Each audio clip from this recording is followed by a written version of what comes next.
I'm happy to give a quick introduction to Ms. Latha Kumari, IAS, Director of Differently Abled and Senior Citizen Department, which is, she is heading. So she started her career in 2006 as IAS. After that, she had actually occupied very interesting positions throughout in Karnataka, starting from Gulbarga to multiple places. And in 2022, in January, she has been posted to this particular department. So my interaction with her started a few weeks back when she came very happily to provide for another NGO, Help the Blind Foundation, to provide laptops to some other blind students or the graduates who are still studying. So that time she also made a very good, interesting point that being in the department, she would like to see how much the department can extend and support all these differently abled people. For us, from Rotary side, we are very happy because we need a lot of friends like that. As you know, Rotary tries to do its best, but we cannot do unless there is a framework and unless there is a support from the government. You know, any NGO, whether it's a Rotary or any NGO, we are the third force, I would say, between the government and the market. Then we come in as a third force to fulfill some of the things which are not taken care by compliance or which are not taken care by the market force. So then we try to do that. And we need the support of both the government and the market for us to do anything that is worthwhile. So, Madam, very happy to welcome you. And we definitely want to hear what you would be actually supporting us, how you will be supporting us, and what the government policies are, and what are the visions. Thank you.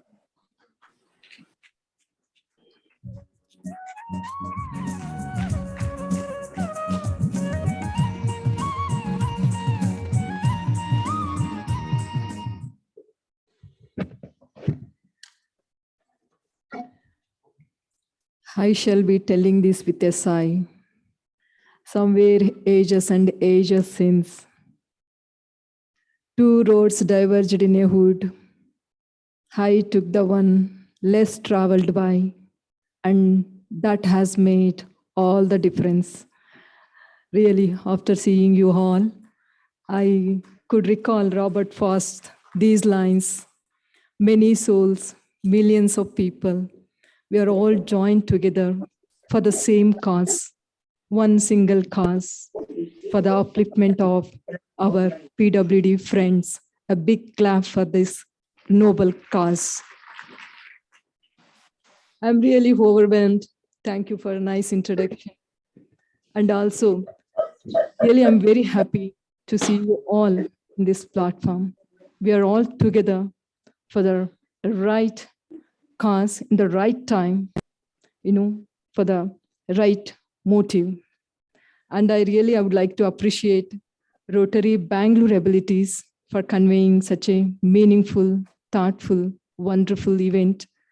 And I congratulate entire team behind this event. And to start with, I won't lose any opportunity to introduce about our department, as rightly told, Mohan. Let me briefly talk about our PWD issues in a government perspective. So we have, as we all know, 2011 census.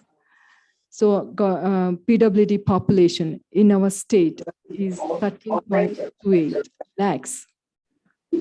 Obviously, it is already 1 decade over. It is almost, we don't know, the next survey, census survey is pending. And as per that report, you see almost 2.21% of India's population is of PWDs. So thanks to the UN Convention on the rights of persons with disability. So in which India is also signatory.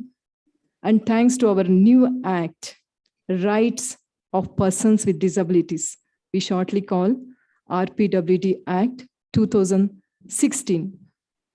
Earlier we had 1995 Act, where the persons with disability, equal opportunities, protection of rights, and full participation act 1995, wherein we had 7 types of disabilities. So, but in this act, new act, thanks to our new act, here the almost 21 types of disabilities have been identified. So our responsibilities are more now. So I won't take time to read it out, but please go through that act, the RPWD Act 2016, which really enlightens all of us about our rights, PWD rights, in an overall inclusion of the PWDs in our society. So we all know, according to that act, the PWD, what does it mean? PWD means person with disability, means a person with long-term physical, mental, intellectual, or sensory impairment, which is interaction with the barriers, hindrance is full and effective participation in society equally with others. So with this one, I don't go into academic side much, but still, so I would like to say, the definition as per the RPWD Act, one must understand what exactly meaning of the disability. So with that one, so when we're talking about now the theme of today's meeting is the barriers. So we have many barriers. We are talking about only transport barrier. But according to me, we have a strong barrier is a attitudinal barrier. So this is the most basic and it's contributing to the all other barriers. So for example, some people may not be aware of that difficulty getting can limit a person with disability from participating in everyday life and common daily activities. That is the foremost, the greatest barrier according to me. They have many barriers like communication barriers, physical barriers, and foremost policy barriers. So then social barriers and transportation barriers. We know this is all challenges. There are all barriers leads to many challenges to the not only to the government. Time, nation. So how to address what are the challenges we are having while addressing barriers. So as we all know today, we are talking about accessibility. Really, the today's new in a news article in a Deccan Herald, as really it is a eye opener. It is not like that, but we have been reading, studying, coming across with many such news, many such issues, but we have become ignorant to all those issues. So now I won't, there are many lists. Actually, I thought of going through in detail to all the challenges what we are facing, especially while but I will take some other opportunity to get into the details.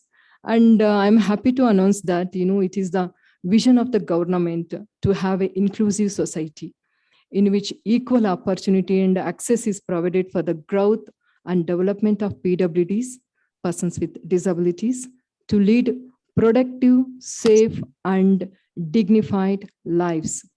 So it has been a constant endeavor of the government to provide education, rehabilitation, and social security with other facilities to assist the disabled persons. So we have a Accessible India campaign, Sugamya Bharat Abhiyan. So the Department of Empowerment of Persons with Disability and Ministry of Social Justice and Empowerment has conceptualized this Accessible India campaign as a nationwide flagship campaign achieving universal accessibility. Under that, we have a campaign target at enhancing accessibility of, we have covered almost all issues over here. One is a built environment, that is a physical environment, and then transport system, then information and communication ecosystem. So under Sugama Bharat Abhiyan, we have issued, government has issued many guidelines. So like, harmonized guidelines and space standards and barrier-free built environment for persons with disability and elderly persons. Harmonized guidelines we have issued for passengers with disabilities over the Indian Railways. Code of practices for bus body design and approval.